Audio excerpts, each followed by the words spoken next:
جان صاحب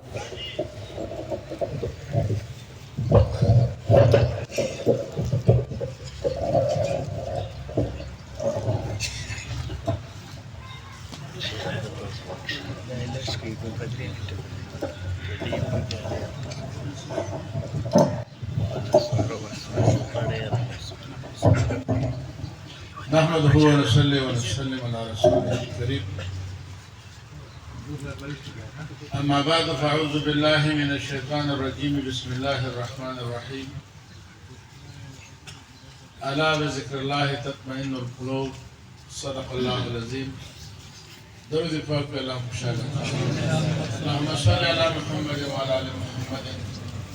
كما صليت على إبراهيم وعلى آل إبراهيم إنك حميد مجيد بیان مطول غواړم مخکې شیخ صاحب تفصیلي بیان وکړو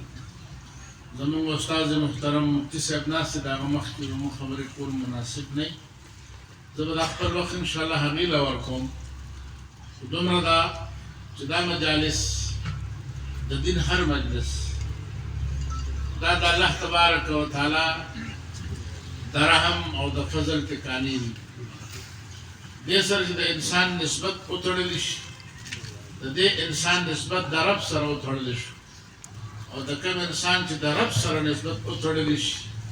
دغه انسان کامیاب شي کوم انسان چې د دې مجالسو نه نفرت کوي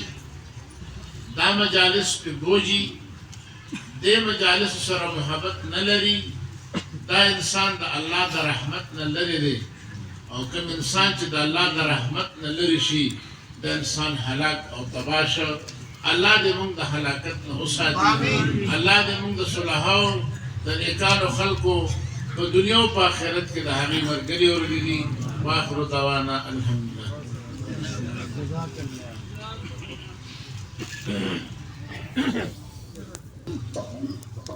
الحمدلله والشكر لله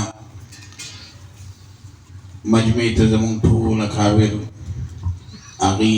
جلوه افروز شو او دا خانقاه د دې اکابرو یو ګلدسته تاسو ته مخې ته ده د دې اولیاو دیدار دوی ته کتل دا هم عبادت دی الله دې زموږ او ستاسو دا ناسته دا ویل اورېدل د خپل رضا قرب او تعلق سبب وګرځوي زه یو وضاحت له صرف یو منټ له راغلمه چې زموږ د حضرت اقدس هزاروي صاحب د هغې برخوردار پیر طریقت رهبر شریعت حضرت اقدس قاری عتیق الرحمن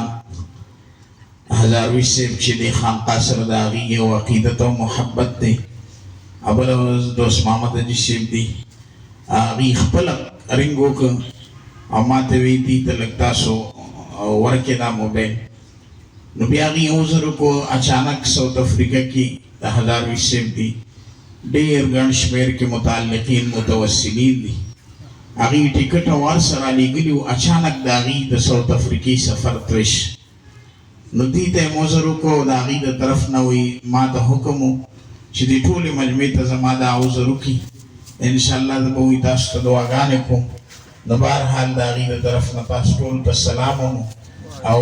دغه یو عذر و چې چونکې ټکټ هر څه وکې شي اچانک د هغې سفر ترش نو هغې هغه حاضري ونه شوه مونږ ته یې دوه درې ځل دغسې رابطه کړې وه هغه ځای ته هم زمونږ رابطه وه مونږ وایي ساوت افریقې نه به یو دوه څلور خبرې وکړي خو هغه رابطه ونه کړی شو اوس مې مجلس صاحب سره خبرې کولې نو بهرحال دغه یو عذر د هغې د طرف نه مخې ته زه اوس بلا تاخیر چونکې حضرت اقدس هغې جلوه افروز شو تشریف فرما شو په اف ام باندې دا مختلف ترجمې زمونږ په تخبې کې هم په اف ام باندې دا شروع وي خو تاسو به یو دا خیال لرئ بعضې مسایل داسې راشي چې هغه زمونږ د احنافو د مسلک خلافي خلک دا ګڼي چې او دا مسله واقعي داسې یا داسې عالم پیژني نو بهرحال تاسو دغه خیال کوئ د اف ام مختلف ترجمې چې دا کیږي نو د خپلو علماو نه تپوس کوئ چې زه د چا دا ترجمه واورم نو زمونږ حضرت اقدس مفتي صاحب دامت برکاتهم العالیه الحمدلله ما د دې نه ټکې په ټکې د اف ام دا ترجمه به مونږ زه لا طالب نوم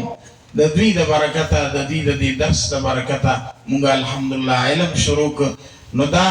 خیر پیښور ز خپل د پیښور